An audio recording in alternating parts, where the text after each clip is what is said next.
राज्यसभा में बीजेपी की स्थिति काफी अच्छी हो गई है। इस वीडियो के जरिए मैं आपको बताऊंगी कि इस वक्त किस पार्टी की क्या स्थिति है।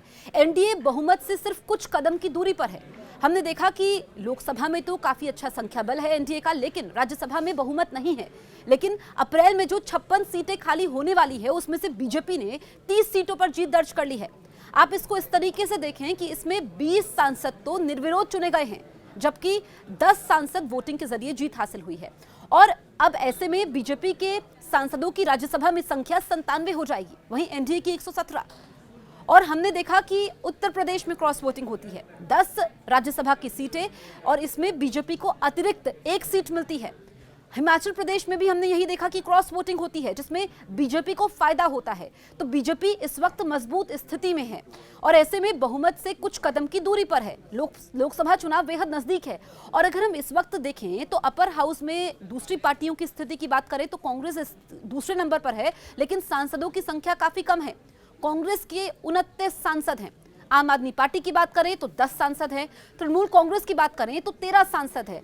तो बीजेपी इस वक्त मजबूत स्थिति में है। और जो क्रॉस वोटिंग हो रही है, जिस तरीके से यहां पर बीजेपी को अतिरिक्त सीटें मिली हैं, क्योंकि हमने देखा कि उत्तर प्रदेश में राज्यसभा की 10 सीटों के लिए वोटिंग होती है, हिमाचल प्रदेश में 1 सीट के लिए वोटिंग होती है, इसके अलावा कर्नाटक में 4 सीटों के लिए वोटिंग होती है। और अगर हम बाकी दलों की बात करें, जिसमें हमने आपको बताया कि आम आदमी पार्टी के इसमें 10 सांसद है, इसके अलावा अगर हम देखें तो जो 56 सीटें खाली होने वाली है उसमें से 30 सीटों पर बीजेपी ने जीत दर्ज कर ली है।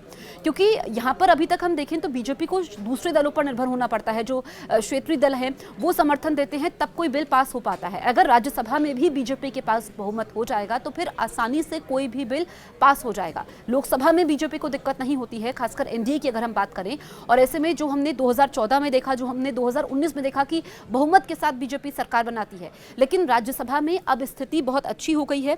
और कर्नाटक और गुजरात की बात करें तो 4-4 सीटों पर यहाँ पर राज्यसभा की सीटों के लिए यहाँ पर चुनाव होते हैं। उड़ीसा, तेलंगाना, आंध्र प्रदेश और राजस्थान में 3-3, उत्तराखंड, हिमाचल, हरियाणा और छत्तीसगढ़ में 1-1 सीटों पर चुनाव उत्पन्न हुए हैं। इसमें अगर हम देखें तो डीएमके के 10 सांसद हैं, बीजेडी और वाईएसआरसीपी के 9-9, बीआरएस के 7, आरजेडी के 6, सीपीएम के 5 और अन्ना द्रमुक और जेडीयू के 4-4 सदस्य हो जाएंगे।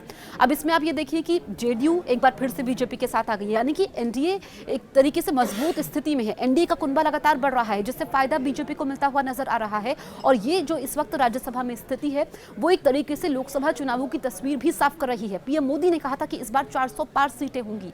और ऐसे में जो ये इस वक्त क्रॉस वोटिंग हो रही है, जो तस्वीर तमाम राज्यों से सामने आ रही है, ये इस बात को बतला रही हैं कि बीजेपी का 400 पार का नारा यहां पर सफल होता हुआ भी नजर आ सकता है।